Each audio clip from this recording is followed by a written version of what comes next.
درود دوستان، امروز میخوایم گردوی تو سرخ رو پیوند بکنیم توی یکی از باغای شهریار. امروز هم 21/1404.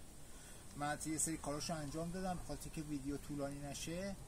حالا این قسمتشو که مونده انجام میدم که شما هم ببینید. من الان این گردوها رو قشنگ پیوندک‌ها رو آماده کردم، میذارم برای این خط‌ها هم انداختم البته که بره داخل. باید تا میتونیم هم قشنگ محکم بزنیم داخلش. یکی هم این ور آماده کردم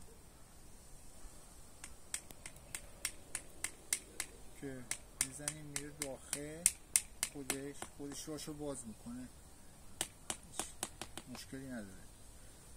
این گردو تو سرخه، یه جور گردو چندلره که خیلی هم شیرین مزه است و یه زیه برای خشکخوری خیلی چیز خوبیه.